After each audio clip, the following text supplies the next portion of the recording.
दोस्तों, क्या आप जानते हैं कि हमारी रोजमर्रा की जिंदगी में लिए गए हर आर्थिक निर्णय के पीछे कुछ गहरे सिद्धांत काम करते हैं। हम जो भी काम करते हैं उनके पीछे कोई ना कोई नियम जरूर काम कर रहा होता है जो हमें नहीं पता होते। इन सभी नियमों को अर्थशास्त्र में नाम दिए गए हैं। ये अर्थशास्त्र के मूल नियम हैं। प्रसिद्ध अर्थशास्त्री ग्रेगरी मैनक्यू की किताब प्रिंसिपल ऑफ इकोनॉमिक्स में इन नियमों का जिक्र किया गया है।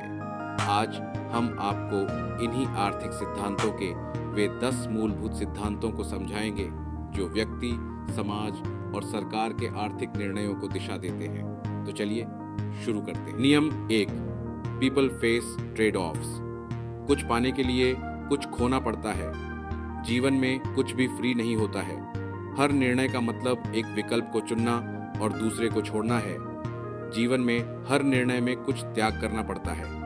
यह निर्णय व्यक्ति, व्यवसाय और सरकार सभी के लिए लागू होता है। उदाहरण के लिए, एक छात्र पढ़ाई और पार्ट टाइम नौकरी के बीच निर्णय लेता है। पढ़ाई करने का मतलब है नौकरी के अवसर का त्याग, जबकि नौकरी करने का मतलब है पढ़ाई के समय का त्याग। इसी तरह यदि आप पैसा बचाना चाहते हैं तो आपको अपनी इच्छाओं को सीमित करना होगा। सरकार के स्तर पर यदि कोई सरकार शिक्षा पर अधिक खर्च करना चाहती है तो उसे रक्षा बजट में कटौती करनी पड़ सकती है। यह सिद्धांत हमें बताता है कि हर विकल्प की एक कीमत होती है।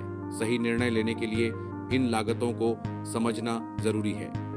नियम 2, किसी भी चीज की लागत वह है जिसे आप छोड़ते हैं। The cost of something is what you give up to get it.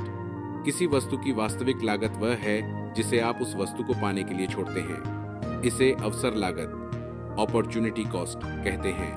अवसर लागत की धारणा इकोनॉमिक्स में बहुत महत्वपूर्ण है। उदाहरण के लिए, यदि आप पढ़ाई के लिए समय दे रहे हैं तो आप उस समय में काम करके पैसा नहीं कमा सकते। अतः पढ़ाई करने की अवसर लागत वो पैसा है जो आप काम करके कमा सकते थे। यह सिद्धांत हमें सिखाता है कि हर निर्णय में अवसर लागत का आकलन करना जरूरी है ताकि हम अपने संसाधनों का सर्वोत्तम उपयोग कर सकें। नियम 3, तर्कसंगत लोग सीमांत लाभ और लागत का आकलन करते हैं।